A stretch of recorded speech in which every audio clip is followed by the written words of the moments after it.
Alu dinding ke ba musuka fuke ngali konton koden ke Star FM radio rotan kono dani woro lam tompu woro annal badi mala ispada baylo bari wole be muda ko kam masingoto mbadi ngol bi albe mbola kundo kibarolu tom wo molmi alon wolle boyta jaoel essence wafidla e kwani bi e nyameje de bari kibaro nyin e ni la managing director nata diamu ay kumodol fanan sada mimbe dendi ay na fulota nyamin ila bundaro albo kibaro nyin sodla ko ye modol le fanan baloje mbule nyin duma silota pour kada bandara bankoto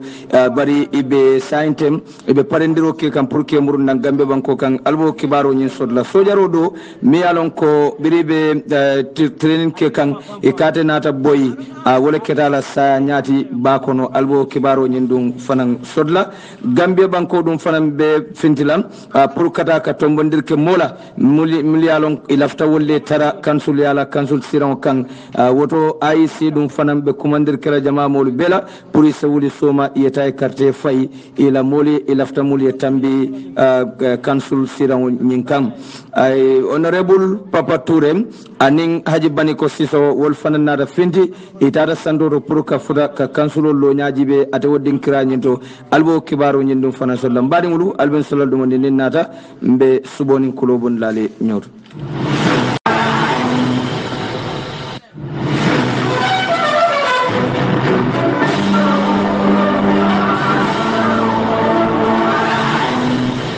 wolen toñaade mbaariŋolu science ɗum kibarol faŋo jaaro kono bari jannimɓe ɗum nak kayitan dal lammulu buloɓe kibaroñin koto wolem comborial estate gamsel APS jamal ka foy ko appro service anin ɗum fanan smart GSM nin safaro baby mariama diapers wolle buloɓe kibaroñin koto sain nga ɗum kibarol faŋo jaaro kono standard newspaper kibar tala mimo lamin camti ako ye pharmaciŋol min soron banko kan atadal fo pharmacin keme alon ko ye be soronde sainteng e mantara tama kam kibaro ni standard newspaper wolle ya safe bare mul be kuma da kibar kayto nyim bala e meto dante bare ay tande ko wol be moleti mul alon yela pharmacie ngol soron banko nyin kan woldum be kuma la standard newspaper kibar kayto bala wato menna ko bunda mul alon wolle wo soron wole mo medicine control agency aning pharmacie ngol ila alpha balu mulbe mararo jiber ke kan pharmacie ngol la kunyalla ye wolle tumi ko wolle sorong atenyin gambe banko nyin kan bara itandi ko atenyin bunda fulolu de mol mimbe nyin doto womo kilingolu wolle fanambe bunda nyin doto wayatin na fango ila nane mu damin toti ko inata salan kabri be nyin sorondiro ke kan banko kan standard newspaper dunna kibar talalu ya itandi inata tenden dum fanan ka itandi ko niajibe ya tanyin pharmacie ngol min sorong mulbe do ko la je e bela do ko tinyatale andum fanan ay tinyar jama ay wole sabu e tolma atenyin banko nyin kanjang ya itandi fanko dobije we ko nyin kalamuda wodum fanan nada diamu e tole ay tandi ko nyin pharmacy council and medicine control agency wol be dum bundalti miyalon ko mo kilingolu wolle be loring akko nyinto e ko bayri ni pharmacy council jibe ila principal inspector wobe do kola medicine control agency ay lodla balasoto wo bunda nyin dum fanantu e ko andum jama dum fanga be nyulu kono e be yelansino sodle andum jamal bije ila lansino nyin yadi na lallela pour woldum fananse isem pharmacie ngo yele atenyim banko nyin kanjang ko wole atinna pour wole tlingo keno ko nyin mi katilingo ke ko anyanta kala nyami pharmacie ngol tema ko dum be kole ala bak bara itande ko niaje ya tanyim pharmacie ngol sorong e man registration o ke ko anyanta kala nyami e toli o bunda nyene fo ko wole atinna ye tolu sorong wo fanna nyinna bar kibarol to inata alfado fana nyinin ka mi yalon ko ala londo fanuta anayin ko lon bake ate dum yemi tandim akode ye nyulmin fango taten ye mulla pharmacie ngo soron wolmu mollet mulbe class category C ko woto wolmu molleti mulyalon ko e nyanta tara do kola nyin nan do skundandi ngolleto bari e manyan na pour que fansun pharmacie ngo sodo banko kan afane wo yitandi bra yitandi ko silo ni nyami yalon ko yela bundal soron soron wodum fana manke kuti miyalon ko abetata kata dun yayi tandi nyam ko kanyulla bunda soron womo kulati miyalon adiminta bak bayri ibe lorin dinkiral minto wol fanan ka borol le sanje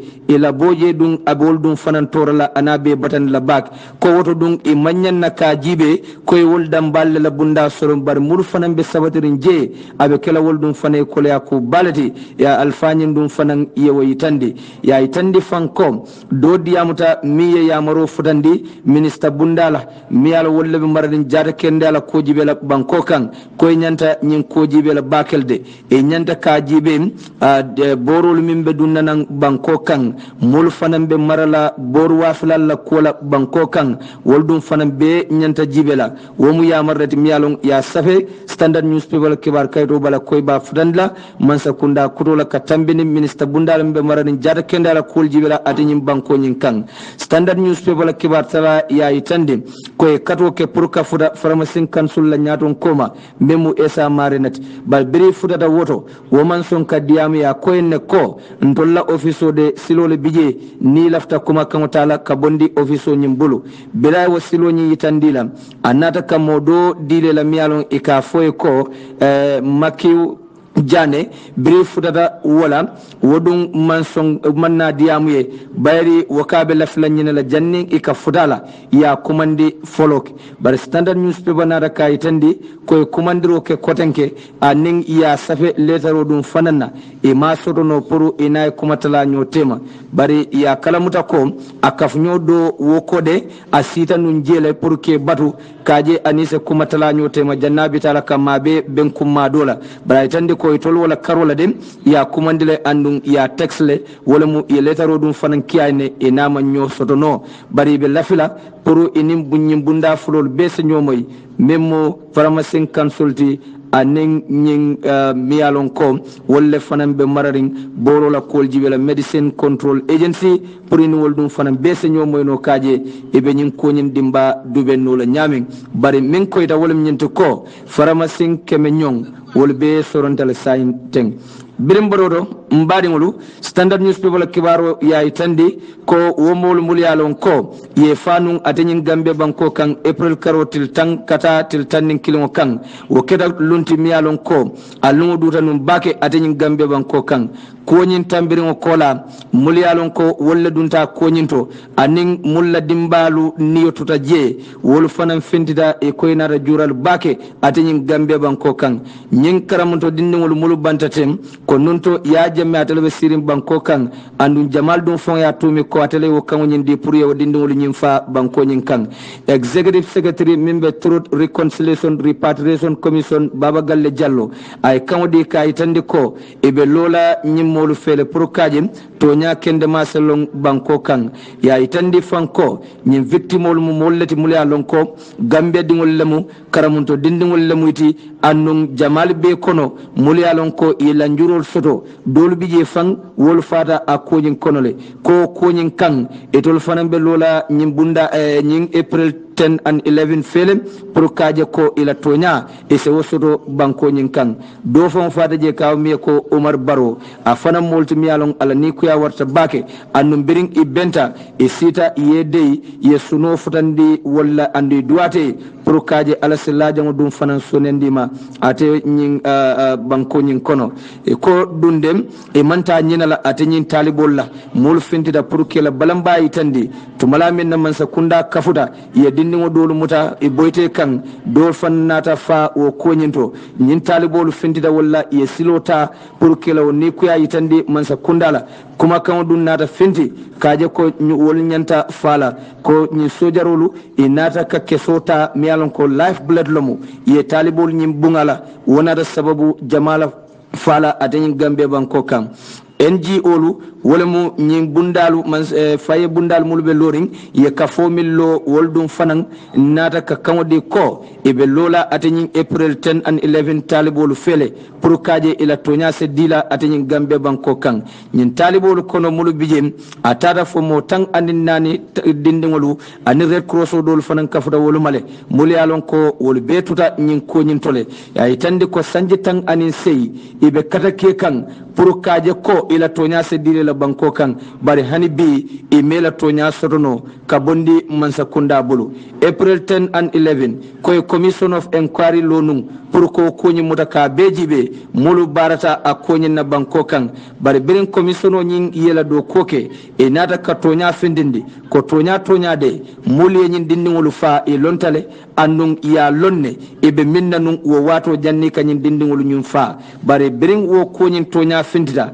nata fuda Mansakunda ma hani fo bi kumante kese mambo jabato wo kunyinto wolat na tango dum fanan ko ibe lola nyin April 10 and 11 karamdo dindingol fele pour que ma koy kaje ko to nyaadun se dire la atenyin Gambia banko kan wayatin na dum fam ye kumandirke Mansakunda kutola nyaaton kola memu his excellency president Adama Barrow ko janning abe fudala député ma kodenke pour kasi ye tabulo bulaka kacha kula mimbe dikawmi ko legislative session e sa kata pour ya jame loi doke bankola maral kitabo kono ay so bondi miyalon ko ka fayne ko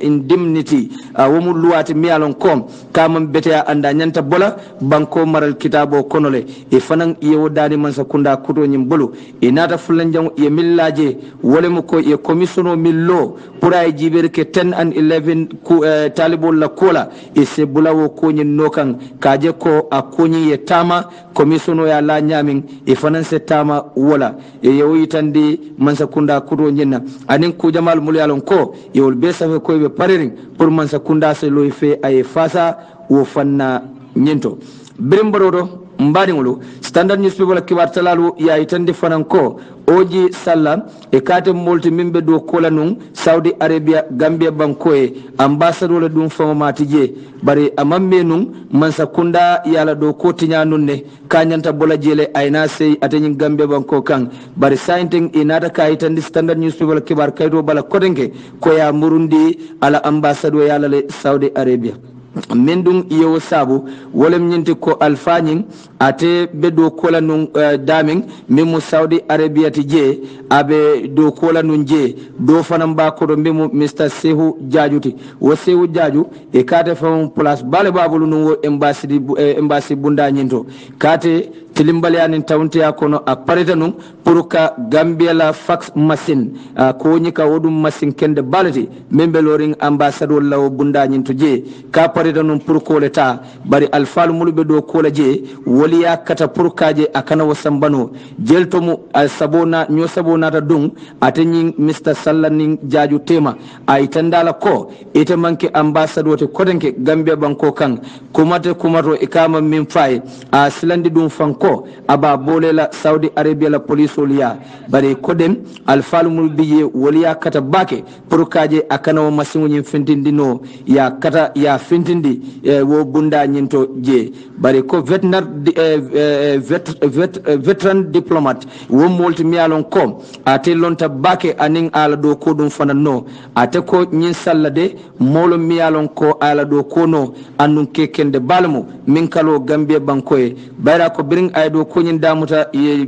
je ko wo ke ay do ko kende balle kije bara nata dum fanan ka foko Gambia dem ila nyin luntangol alfalu mulka finti pour kata ka do ko ke Gambia bantala banko kan jama woluka kol minke anin ko dolu mul nyanta kala woluka fata bak ay tande ko e nyanda ka kara pour kaje daji ka sifalu mimbo ko nyin daji ka do min keta teng wo kana ke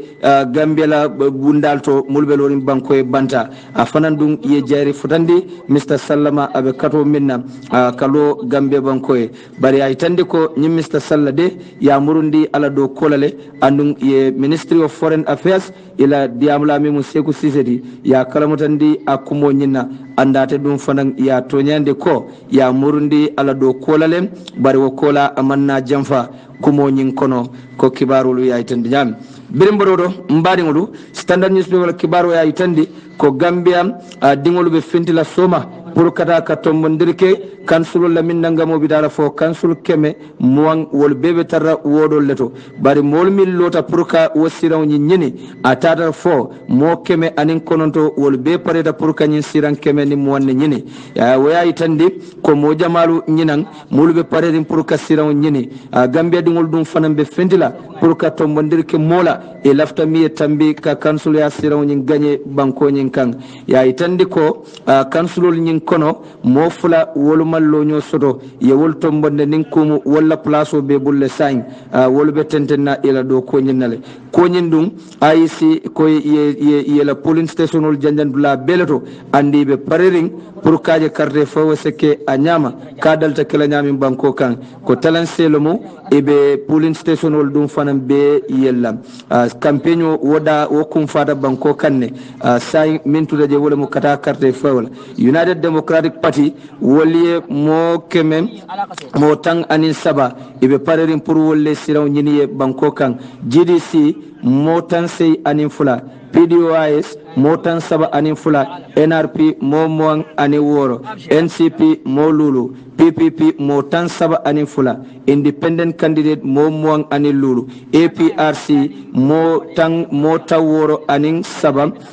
GMC mo tan anin nani GPDP mo tan anin worowla wolliye ñim patilu wolliye wolle kin ila patiyo ñin toyala pour se siraw ñim bondiye banko ñin kan woto ko carte fo ñim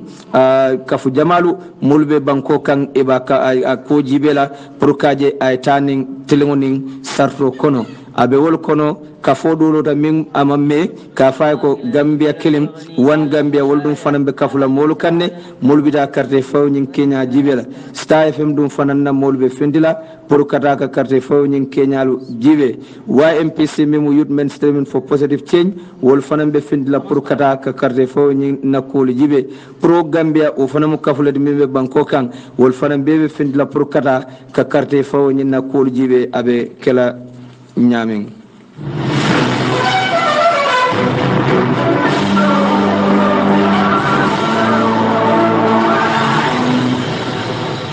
birim brodo mbari ngolani bin se tentenga jiber kenin kibaro do farana mimbe dending kumpabo dola Mohammed Dawda Touré Jamal Kafay ko Papa Touré ani haji bani ko siso hoye minkem amamme ni loko kono itolle dum fanan fintita e tata futa basse tundoto pour ka kansulolu jibe mulbe parerin pour ka siron nyini atawo din kiranyent atenin alfa fulol la futo jen wayatinna mo Jamalu fintita pour ke jiya ke bendu ni nyanyama min kontano ni sewo warta bake Papa Touré ning haji bani ko sisoho nyatil ngola ya itande ko ning alfalu e futata dinkira Jamalto bari inata mitim bake kulari dami yalon ko basse din Jamalu mol fentida inata futa atewo kulari tundoto pour que la moy ning alfa fulol la kumola atewo bengo nyinto honorable Papa Touré anata kayitandi la je ko UDP patio ye candidate londi pour ay council siraw nyini e nyanta bulala wala no kan ya fasa ay tande ko kulari dinkiralo miyalon amanke dinkira nurinti ni tata base ko woto dum e nyanta ka kata pour kaje ye lo atini man sakunda kuto fe mimbel sirim Gambia banko nyin kan ay tande ko president Barrow kabira fintida non komantu atata murumuru la anda fudada wo dinkiral betole wota ko kularin kole ko alselo UDP patio koma aliya fasa ali carte fay ye kansulol min tombong ate wotundo nyin kan ay kumandiro ke kulari dingol bela pour sello Mr Ibrahima Sissoho koma ko Mr Ibrahima Sissoho ate molti mialon ala londo fanuta annun ala demaro dum fanan warta bake wotundo kan ala lanno ning fanan ala ke kolu wol beti ata bake ate wotundo kan a koto dum wodamba fon ya sedia ko nyanta carte nyi kala ka fay Ibrahima Sissoho e mialon ko Jamalia Kanu ate wodin kira nyinto je ko nyin Mr Ibrahima Sissoho ni ate tombon ka place nyin diala kabe do ku ku kende balu abe wala kala kulari wodje ko to dum kulari dingolu jannibe fola odo ku kendo nyina abe be kumandila police lo kansulo nyimfe memo Ibrahima Siso hoti pourase gagner kulari wod akaji ko dum fanani lanno soto ko United Democratic Party ye kansulul min belondi nyim banko kan nin kemelamo ibe sidula kemo nyim beletala te papature dum ye woytandi bengo doto ye minke dinkira jamalto base wod gambi sara anin kulari nin tumani nin dinkira kodengolto dami alon ko ye bendundir ba ye wala sotoje hajib bani ko siso atabe diamala je wato minna ay kumandir keddingol lamul bije ako ise nyaayele de isa long ibe carte fayla mi wotundo nyin kan ay tandi ko se carte di mola mi alon ko abe lola pour ke nyaaji o fida wo kan afane kumandiro ke ko ateden abe dingol kumandila pour ise lo ye fasaro di mola mi alon ko asedo ko nyin keno afana yo yamaro nyin dile la bak ay tandi kata manke politicien tide bari niaje afentita pour kata basse tundo kan je mala dinkiralti woto momo yalon ko ibe kala kansuloti je walla do ko dun tata karla wala adna afanan lafta pour ye mo tombon min yalon ko aselo itoliye je ay fasa ko anyanta kala nyamin bari haji bani ko sisoho anim papature itolle fudada je andum ye jiya bake ye horma ye bunya atewo dinkira nyinto je birim bododo mbadi ngolu honorable Halifa Sallam mimu secretary general ti PDOIS e ko atala dum fanan fintita pour kata ka kumpa bol ke tundu jamalto banko kan afudata banjun damin anim banjunu dingolu yemitim bakije Halifa Salla yala kontano dango yitandila ko nyim banko dem wati binala banko dingolu be kuninna bake ako wo konyin ya kontan bake bari aje banko bitaka nyamin ana dingol bitaka nyame ay jekoni lanno sodo ko wati be sila Gambia dingol dum fama be wullale lo yela kelo ke fonwe atara hani momo man ila kelo ke fenten fo ibe kuningo min sodla ate nyim banko nyin kan Halifa dum fana yewitan ko bayri neaji be Gambia dingolu muli sembo soto pour ka mo tombo mimbe sila ila siraw kan ye sembo soto pour ka mo bondi siraw kan e lafta miye bondi siraw kan ko woto dum wolu e manyana kala molti mulku ngobe feala walla e manyana kala molti mulube doyala ate nyim banko kan e manyana kala molti fana mulube tarla balwola e be fuariya kono ko manyana sodla bayri e nyin sembo nyim famo besoto pour ka ate nyin koluke banko kan akoto dum wati be sila Gambian wolu mote e tajire yanola mote e tilimbal yano dum fanana politicien dum fanante ne nola ate nyin Gambia banko kan Halifa dum fanan yewo itande ay tande ko nin ala sonda wati be sila Gambia dingol bajela ko itulle tamu bankoti itulle dum fanantamu ila mansaketi itulle dum fanantamu ila siranti mimbelorin Gambia la korda bato banjun sade kono Halifa dum fanan yewo itandi itandi ko wati fanan binalam tribalism wolemu si fadan fansodi wala dina ko walio wode sodla atin Gambe banko kan honorable yewo itandi honorable Halifa Salla anata dum fanan kalaje ko falingo keda banko kanne barako hani bi molu nyanta kaje ko falingo soto si fadan fanso kanake banko kan ani en mantra political party kilino bang wala manke se kilindi barako ko walio wo manyanna sodla surtout membe den sifaram fansola ateni Gambia kuto kan ko ngan kodi siolla ngan kodi patiolla ngan nyatelin Gambia kilingo do kola honorable Halifa Salla dum fane witandi kabirabe diamula dingolu tema banjun sate kono mbadi ngulani bi albela moy kan Star FM radio la alnal badi malong yusfada bu baylo bari wole be muta ko kan masimodo birim bododo mbadi ngulu setente ngajiber kenyin kibaro la mimbe den ding boyin kan lalla mulu boyta jaoel la compagnie kan jaoel la compagnie mimbe lorim brikama nyambay je rawna baro wole mo tonte buloto je boyta wolto ye tilimbaliya bakije e nata ka kodota miyalon ka siata ye jaoel fondi kodi jamala ate woddin kiranyin nyimmolu muldum fama barata wo konyinam hani bi e nyama kendingo nyinje mi yalon ko atele wo kodo nyim benyum abulata taxila anana tata Astu Sise atelemo manejati mimbe petrol station o nyinto je anata kamol kala mutandi ko nyin dum fa be tata nyamin ay tande ko nyin ko nyin tata nyamin ko kendingo nyin adunta moto kono mialon ala wero bebe finding adunta wala kono afutatema yara fan kilo babulu ala jifo kono biring afutata je ay moto nyin londi ay bunda yele anata dun ila kasiya kasidamin wala mo kodo katara damin anata du woto bira dunta woto ay bunda nyin soron a fawma biray bunda soron doron ay kilo bondi a lo mulbe sirinje ibe na fulo bunda to je biray wo kilo nyin loy kan a wol fanan ye nyamala de e malon ibe minkela iba lamoy kan anata ka foy ko alkoro nyika aliya kenna bago kono nalma kenna bago kono alkanyin AK47 minje mbawle tala ngal bung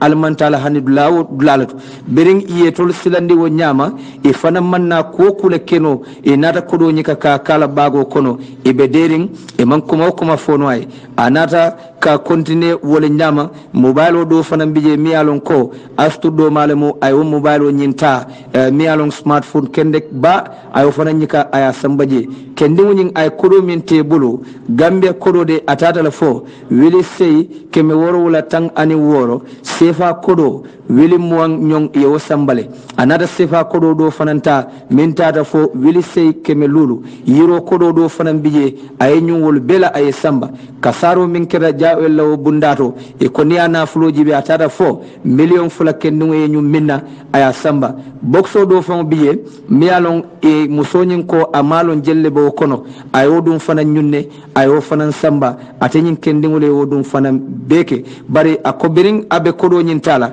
ay tandala je ko itolu mo sabalemu atala dun tana mo sabonyin ay modolu wolbe sirin taxi nyin kono ibate batun kan ayo fana itandal bari musonyin ko miya jakali wole mo birin kendingo nyin ya to kumandi aya to kumandi nyamen waya jakal bakele bayrate mo long ama bodula long wo ba to lon na nyaade foka to kumandi akoya jakal bakel de fanan yodulanye mira